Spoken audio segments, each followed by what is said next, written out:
الرحیم واللیل اذا یغشی والنہار اذا تجلی وما خلق الذکر والانثی ان سعیکم لشتی فاما من آتی واتقی وصدق بالحسنی فسنیسرہ للیسری واما من بخل واستغنی وکذب بالحسنی فسنیسرہ للعسری وما یغنی عنہ مالہ اذا تردی ان علینا للہدی وان لنا للآخرۃ والأولی فانذرتکم نارا تلظی لا یصلاها الا الاشقی الذی کذب وتولی وسیجنبها الاتقی الذی یؤتی مالہ یتزکی وما لعہد عنده من نعمۃ تجزی الا ابتغاء وجہ رب الاعلی ولسوف یرضی۔ شاہد رات جب کہ ڈھانک لیتی ہے اور دن جب کہ چمک اٹھتا ہے، اور شاہد ہے نر اور ناری کی خلقت کہ بے شک تمہاری کوششوں کے نتائج الگ الگ شکلوں میں ظاہر ہوں گے۔ سو جس نے خدا کی راہ میں دیا اور ڈرا اور اچھے انجام کو سچ جانا، تو اس کو تو ہم اہل بنائیں گے آسان سہج راستے کے کا، اور جس نے بخالت کی اور بے پرواہ ہوا اور اس نے جھٹلایا اچھے انجام کو، تو اس کو ہم ڈھیل دیں گے تنگ راستے کے لیے۔ وما یغنی عنہ مالہ اذا تردی، اور کیا نفع پہنچائے گا اس کو اس کا مال جبکہ وہ ہلاک ہو جائے گا۔ بے شک ہمارے اوپر تو صرف راہ دکھا دینے کی ذمہ داری ہے، اور ہمارے ہی اختیار میں ہے آخرت بھی اور یہ دنیا بھی۔ سو ہم نے تم کو بھڑکنے والی آگ سے آگاہ کر دیا، اس میں نہیں پڑیں گے مگر وہ بدبخت کہ جنہوں نے جھٹلایا اور اعراض کیا، اور اس سے دور رکھے جائیں گے وہ خدا ترس کے جو دیں گے اپنا مال اپنے آپ کو پاک کرنے کے لیے۔ اور کسی کے لیے بھی ان کا احسان جزا کی خاطر نہیں ہوتا، بلکہ صرف اللہ کی رضا طلبی میں ہوتا ہے، اور وہ عنقریب نہال ہو جائیں گے۔ اس سے پہلے سورہ شمس گزری ہے، اور اب یہ سورۃ اللیل ہے۔ ان دونوں کے اسلوب بیان میں، نہج استدلال میں اور اصل مدعا میں اتنی واضح اور گہری مشابہت ہے کہ ایک عام آدمی بھی جب غور کرتا ہے تو وہ اس نتیجے تک پہنچتا ہے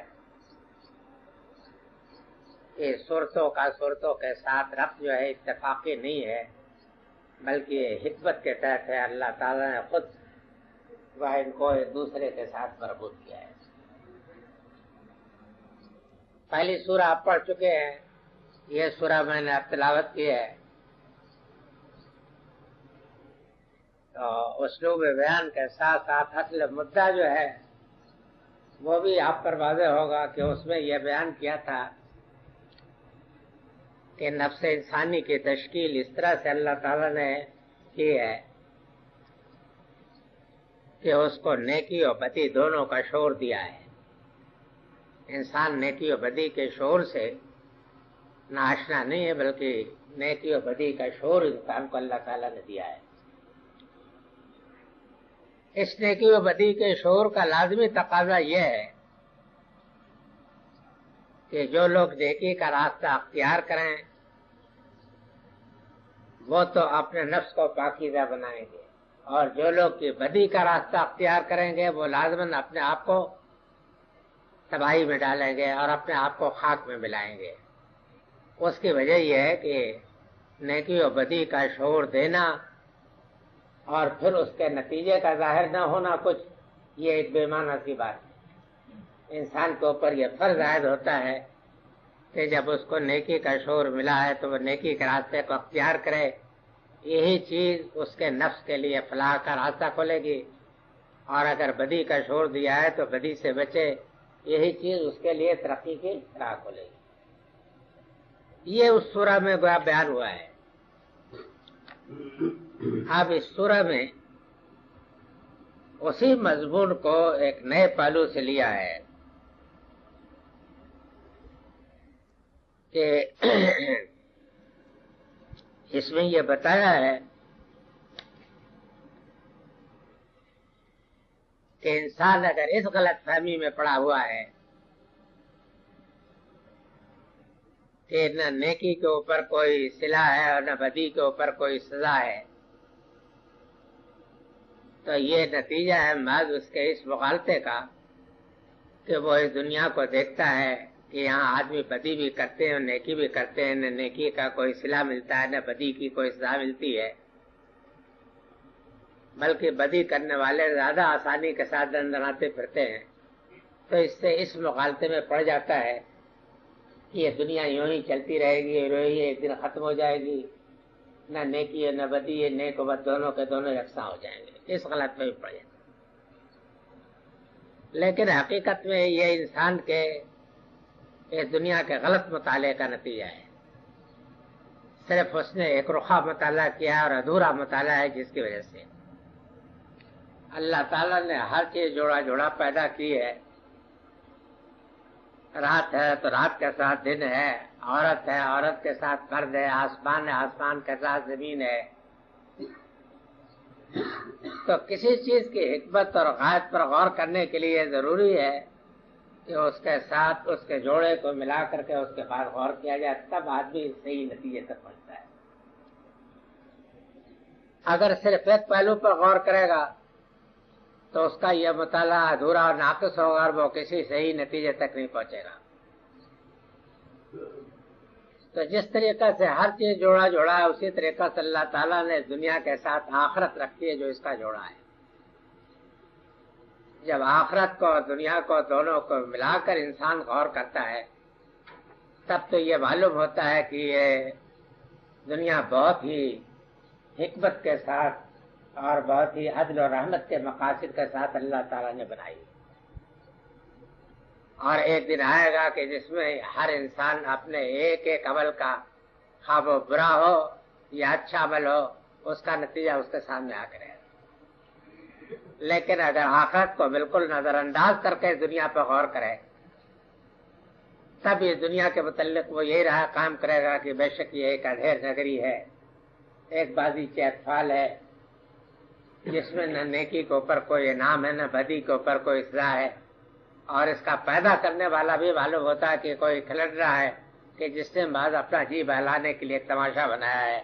اس کے پیچھے کوئی غایت نہیں ہے، کوئی مقصد نہیں ہے، ایک عبث کارخانہ ہے. اسی بنیاد پر اس دنیا کو ہندو فلسفیوں نے بھگوان کی لیلا کہا. یعنی بھگوان کا تھیٹر ہے، اپنا جی بہلانے کے لیے بنایا ہے. ظلم مظلومی کا تماشا دیکھ رہے ہیں. باقی رہ گیا کہ اس کا کوئی ایک دن اسی طریقہ یہ چلتی رہے یا اسی طریقہ سے ختم ہو جائے گی. اس کے پیچھے کوئی اچھا انجام نہیں. تو یہ اس نتیجے تک انسان اس وجہ سے پہنچتا ہے کہ وہ دنیا کا ادھورا مطالعہ کرتا ہے اور اس کے ساتھ جو اس کا جوڑا ہے نہ آخرت، اس کو سامنے رکھ کر کے غور نہیں کرتا. اگر آخرت کو سامنے رکھ لے تب اس کے بعد یہ معلوم ہوتا ہے کہ دنیا بڑی باغات، بڑی باحکمت اور بڑی اچھے نتائج کے ساتھ اور بڑی اعلیٰ مقاصد کے ساتھ ایک بڑی حکیم اور بڑی قدرت رکھنے والی اور بڑی مصلحت اندیش اور بہت ہی مدبر اور حکیم مائنڈ نے اس کو قائم کیا، وہ چلا رہا ہے، تب ہوتا ہے.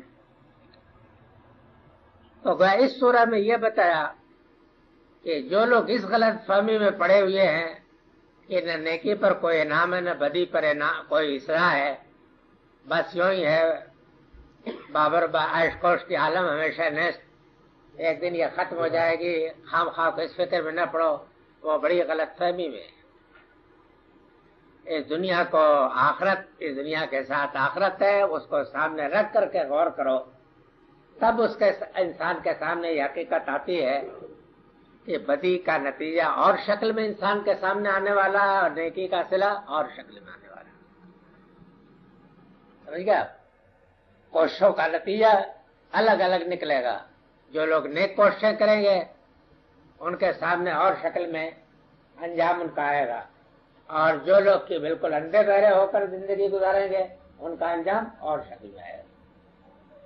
ان سعیکم لشتی کا مطلب یہ ہے کہ تمہاری کوششوں کا انجام. صحیح کا لفظ کوشش کے لیے بھی آتا ہے اور کوشش کے نتیجے کے لیے بھی آتا ہے.